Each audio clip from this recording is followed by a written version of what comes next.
എന്തു പറ്റി മോനെ? എങ്ങനെയുണ്ടായിരുന്നു ഓഫീസിലെ പ്രോഗ്രാം? എന്ത് പ്രോഗ്രാം? എന്ത് പ്രോഗ്രാം എന്നോ?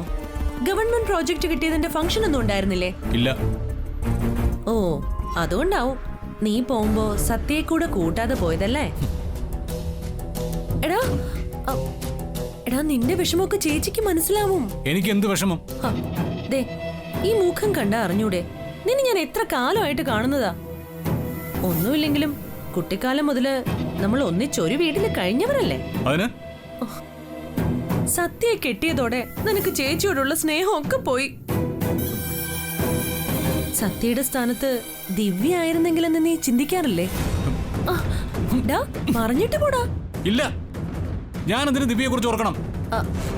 അത് പിന്നെ നീ ഓർത്താലും ഇല്ലെങ്കിലും അവൾ ഇപ്പോഴും നിന്നെ കുറിച്ച് തന്നെ ഓർത്തോണ്ടിരിക്കുക.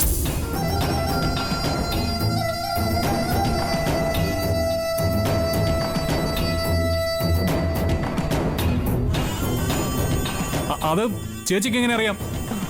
എനിക്കറിയാം, ഞാനൊരു പെണ്ണല്ലേ. ദിവ്യ മറ്റാരുടെ ഭാര്യയാണ്. ആയിരിക്കാം, അല്ലായിരിക്കാം. അല്ലായിരിക്കാമെന്നോ? എന്തായാലും അവളുടെ മനസ്സിൽ ഇപ്പോഴും നിനക്ക് തന്നെയാ സ്ഥാനം. അങ്ങനെ ഒരു സ്ഥാനം എനിക്ക് വേണ്ട. അവളത് ആഗ്രഹിക്കുന്നുണ്ട് സുധി.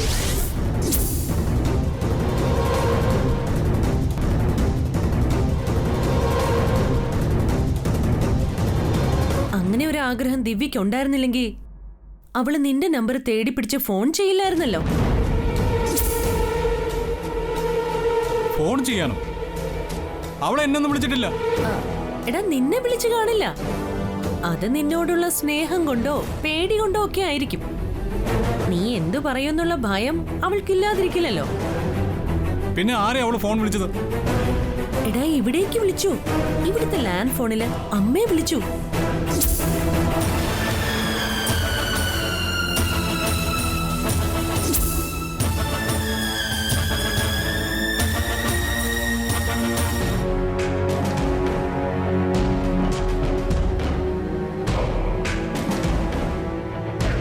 അമ്മയെ വിളിച്ചു? ആ, അമ്മയുമായിട്ട് കൊറേ സംസാരിച്ചു. അവള് കൊറേ കരഞ്ഞു. എടാ, നിന്റെ വിശേഷങ്ങളൊക്കെ അന്വേഷിച്ചു. എന്നെ കുറിച്ചും ഇവിടെയുള്ളവരെ എല്ലാവരെയും പറ്റി ദിവ്യ അന്വേഷിച്ചു. പൊറുക്കണമെന്നും തെറ്റുപറ്റിയതാണെന്നും എല്ലാം പിന്നീട് പറയാന്നും ഒക്കെ പറഞ്ഞു. ഇല്ല, ഞാനത് വിശ്വസിക്കില്ല. നിനക്ക് വിശ്വാസം വരുന്നില്ലെങ്കിൽ നീ അമ്മയോട് ചോദിക്ക. അല്ലെങ്കിലും സുജിതേച്ചി കളവ് മാത്രല്ലേ പറയുള്ളൂ.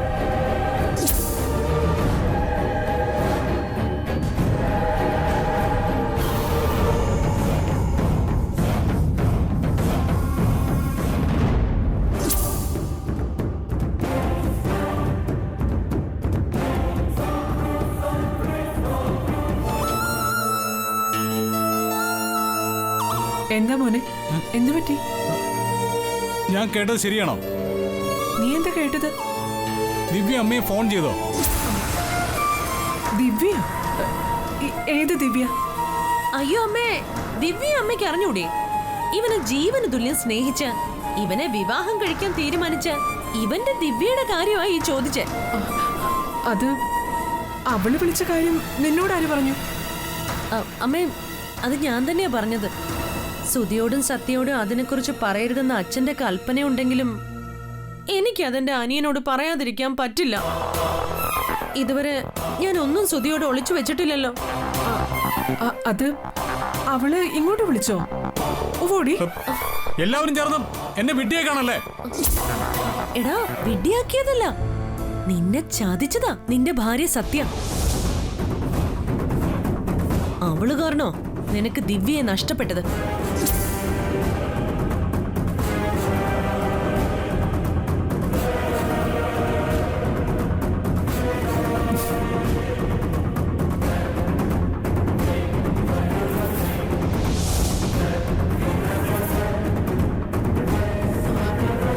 മോനെ, മോൻ പഴയതൊന്നും ഓർക്കണ്ട. കഴിഞ്ഞത് കഴിഞ്ഞു. നിങ്ങളെല്ലാവരും എന്റെ ജീവിതം വെച്ചാ കളിക്കുന്നേ.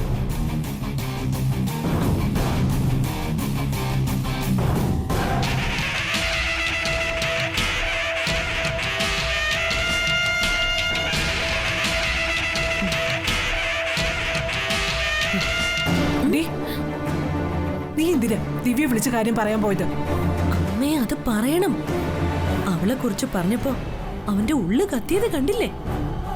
ആ തീയിലായിരിക്കണം സത്യ ദഹിക്കേണ്ടത്. എടി, അച്ഛന് വാക്ക് കൊടുത്തതല്ലേ സുധി അക്കാര്യം അറിയില്ലെന്ന്? അതെ, വാക്ക് കൊടുത്തതിന്റെ കാലാവധിയൊക്കെ കഴിഞ്ഞു. മുമ്പൊരിക്കൽ അച്ഛന്റെ വാക്ക് കൊടുക്കൽ കൊണ്ടാ സുധി ഇന്ന തെരുവ് തിണ്ടി പെണ്ണിന്റെ കൂടെ ജീവിക്കേണ്ടി വന്നത്. അത് മാറണം, മാറ്റിയെടുക്കണം നമുക്ക്.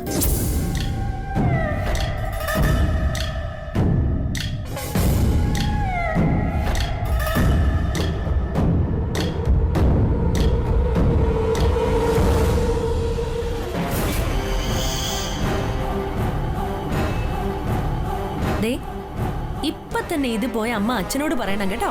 ചന്ദ്രേട്ടാ, ആ സുജിത പോയി സുധിയോട് ദിവ്യ വിളിച്ച കാര്യം പറഞ്ഞൂന്ന്. അമ്മേ, അമ്മയ്ക്ക് ബുദ്ധിയുണ്ടെങ്കിൽ ഈ തക്കം നോക്കി സത്യ എന്ന പിശാചിനെ പുറത്താക്കാം.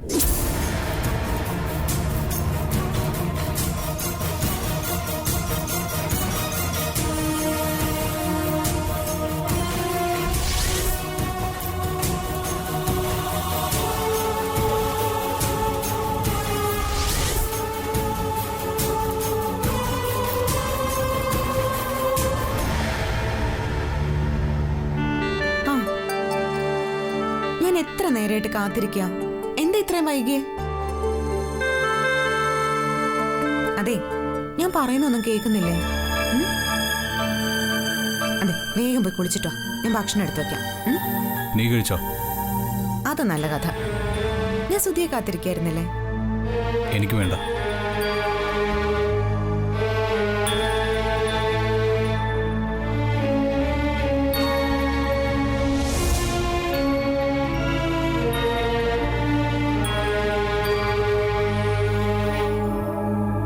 സുധി കഴിച്ചിട്ടാണോ വന്നേ? അല്ല. എന്നാ പിന്നെ വേഗം വാ, നമുക്ക് ഒരുമിച്ച് കഴിക്കാം. എനിക്ക് വിശക്കുന്നില്ല. എന്ന് പറഞ്ഞാ പറ്റില്ല. നോക്ക്, അത്താഴം മുടക്കിയ പിറ്റേ ദിവസത്തേക്ക് ഒരു പ്രാവിന്റെ തൂക്കം നമുക്ക് കുറയുന്ന അച്ഛമ്മ പറയാറുള്ളത്.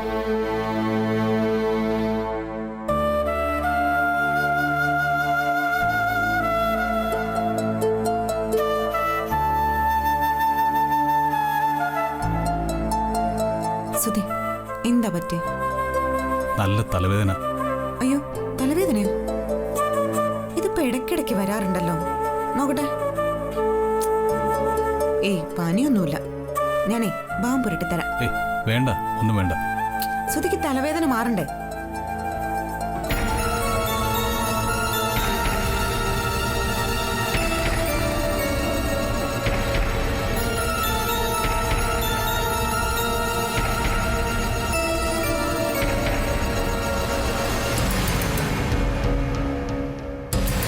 മതി മതി സത്യ, വേണ്ട. ഞാനേ ഭക്ഷണം ഇങ്ങോട്ട് എടുത്തോണ്ട് വരാം. അതൊന്നും വേണ്ട, എനിക്ക് വേണ്ടാഞ്ഞിട്ടാ. എനിക്കൊന്ന് കിടക്കണം.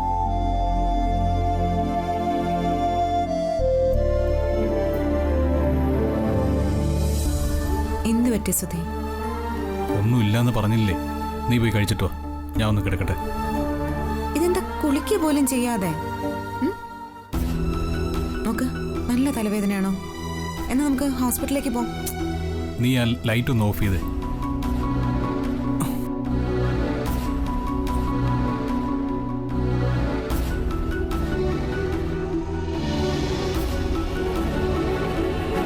എന്തായാലും ഞാൻ ആഹാരം എടുത്തോണ്ട് ഇവിടെ വെച്ചേക്കാം.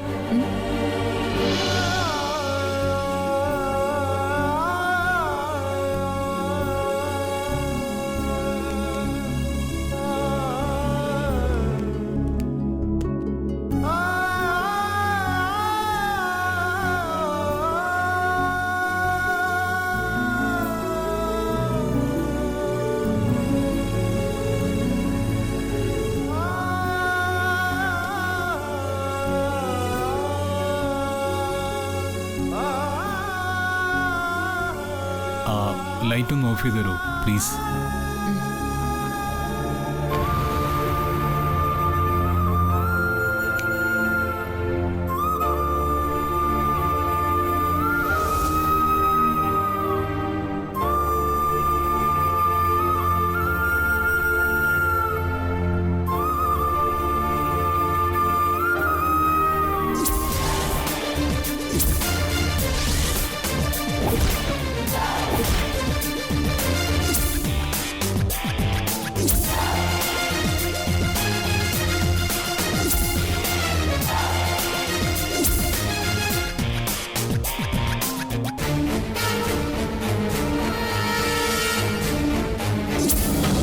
ദിവ്യ പോയി അല്ലേ?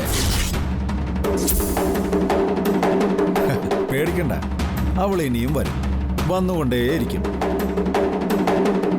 നിന്റെ പൂവിരിച്ച പാതകളിലെല്ലാം അവൾ ഉണ്ടാവും.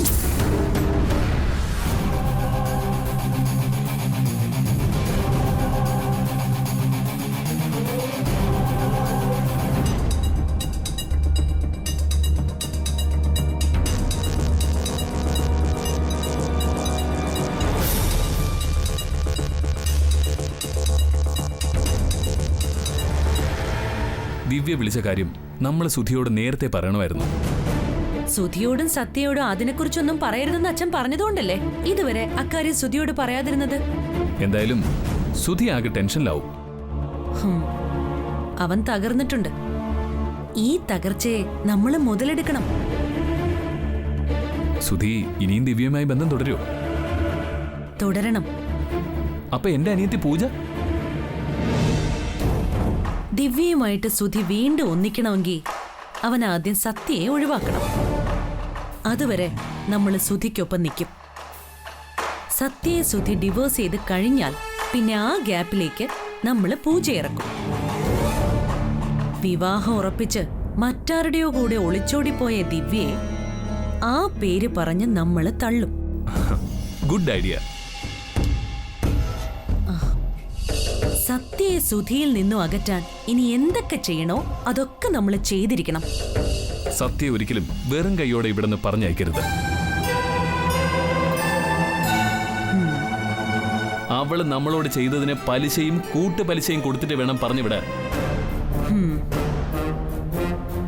സുധിയുടെ ഇപ്പോഴത്തെ ആ തളർച്ച അത് മുതലെടുക്കാൻ പറ്റിയ നമ്മൾ ജയിച്ചു. ഇവിടെയുള്ള എല്ലാവരോടും സുധി ദേഷ്യത്തിലാണെന്നല്ലേ പറഞ്ഞത്? ആ ദേഷ്യം നമ്മൾ ഇരട്ടിപ്പിക്കണം. ഉള്ളതും ഇല്ലാത്തതും പറഞ്ഞു പറഞ്ഞ് സുധിയെ ഭ്രാന്തടിപ്പിക്കണം. അതെ, അപ്പോഴേ അവൻ സത്യയെ ഒഴിവാക്കിയുള്ളൂ. സത്യ എന്നേക്കുമായി സുധിയുടേതല്ലാതാവുന്ന ദിവസം അതിനി അധികം കാത്തിരിക്കേണ്ടി വരില്ല.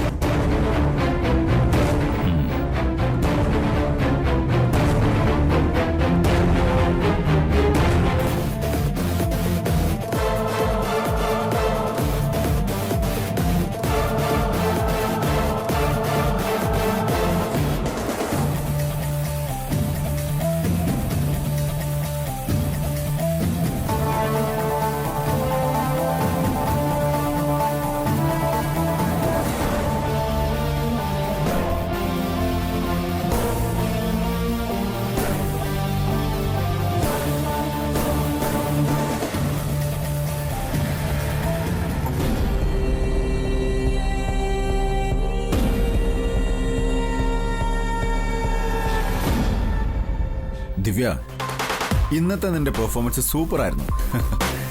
ഞാൻ വിചാരിച്ചതിനേക്കാൾ മിടുക്കിയാണ് നീ. ആ സന്തോഷത്തിന് വേണ്ടി ഇന്നൊരു സ്പെഷ്യൽ ഡിന്നർ ഒരുക്കിയിരിക്കുക അഭി. അത് മാത്രമല്ല, ദിവ്യക്ക് ഒരു ഗുഡ് ന്യൂസും ഉണ്ട്. എന്താ അത്? അത് അഭി തന്നെ പറയട്ടെ. വാ. എന്താ സർ? ദിവ്യ ഞാൻ എന്റെ പെർമനന്റ് സ്റ്റാഫായി നിയോഗിക്കാൻ പോവാ. Thank you. നന്ദി വാക്കിന്റെ ഒന്നും ആവശ്യമില്ല, ഇതൊക്കെ എന്റെ കടമയാണ്. അതെ അതെ. ദിവ്യ, ഒരു കാര്യം ചോദിക്കാനുണ്ടായിരുന്നു. ദിവ്യക്ക് ഇന്നൊരാൾ ഇൻട്രൊഡ്യൂസ് ചെയ്ത് തന്നില്ലേ? One mister Sudhi. ഓർമ്മയുണ്ട്. അയാളെ അറിയോ? അറിയാം. ദിവ്യ ഇതിനു മുമ്പ് അയാളെ കണ്ടിട്ടുണ്ടോ?